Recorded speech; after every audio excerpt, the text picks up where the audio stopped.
2019년 7월 18일 오전 10시 30분, 나는 교토 애니메이션 스튜디오에서 작업을 하고 있었다. 평소와 다름없는 하루였다.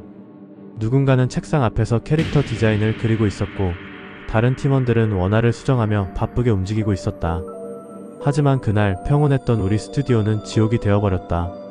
갑자기 1층에서 폭발음이 들려왔다. 처음에는 누군가 무거운 물건을 떨어뜨린 줄 알았다. 하지만 곧 강렬한 열기와 시커먼 연기가 건물 내부를 집어삼키기 시작했다. 불이야. 누군가 절박하게 외쳤다. 그 순간 나는 공포에 질려 몸이 얼어붙었다. 눈앞에서 사람들이 비명을 지르며 필사적으로 탈출구를 찾고 있었다. 입구 쪽을 보니 한 남자가 있었다. 그는 양손에 대형 플라스틱 통을 들고 있었고 그 안에는 휘발유가 가득 차 있었다. 그는 바닥에 기름을 붓고 라이터를 던졌다.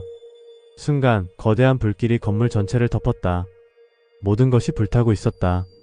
뜨거운 공기가 폐부를 찌르며 숨이 막혔다. 나는 계단으로 뛰어가려 했지만 이미 불길이 입구를 삼켜버린 후였다. 창문 쪽으로 달려가려고 했지만 연기가 너무 짙어 방향을 알 수 없었다. 주위에서 제발 살려주세요 라고 외치는 소리가 들렸다. 누군가는 옥상으로 올라가려 했지만 문이 잠겨 있었다. 공포와 절망이 우리를 감쌌다. 일부 사람들은 최후의 방법으로 창문에서 뛰어내리기 시작했다. 나도 창문 쪽으로 갔지만 아래를 내려다보니 너무 높았다. 하지만 연기는 점점 더 짙어졌고 뜨거운 열기가 피부를 태우는 것 같았다. 숨을 쉴 수 없었다. 나는 선택해야 했다. 남아서 연기에 질식할 것인가 아니면 뛰어내릴 것인가. 건물 안에서는 계속해서 폭발음이 들렸다. 벽이 무너지고 책상과 의자가 하나둘씩 불길에 삼켜졌다. 사람들이 쓰러지고 있었다. 나는 창문을 넘어 겨우겨우 밖으로 나왔다. 그 순간 바닥에 떨어지며 강한 충격을 느꼈다. 하지만 살아있었다. 그리고 주변을 둘러봤을 때 이미 많은 동료들이 불길에 갇혀 있었다. 불길 속에서 누군가 비명을 지르고 있었다. 구조대가 도착했지만 건물 내부로 진입하는 것이 너무 위험했다. 시간이 흐르면서 비명 소리는 점점 줄어들었고 연기는 하늘을 뒤덮었다. 지옥이었다.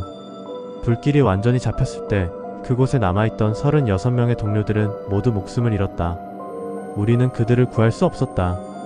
그리고 그 끔찍한 일을 저지른 남자 신지 아오바는 체포되었다. 그는 몸에 심각한 화상을 입었지만 분노에 차서 교토 애니메이션이 내 소설을 훔쳤다 라고 외쳤다. 하지만 그의 주장은 망상이었다.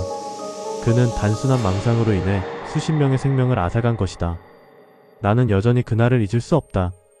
동료들의 얼굴, 그들의 비명, 타오르는 불길. 우리는 애니메이션을 만들던 사람들이었다. 우리의 꿈은 타버렸고 많은 친구들이 돌아오지 못했다. 이제 교토 애니메이션은 다시 일어서려 하고 있다.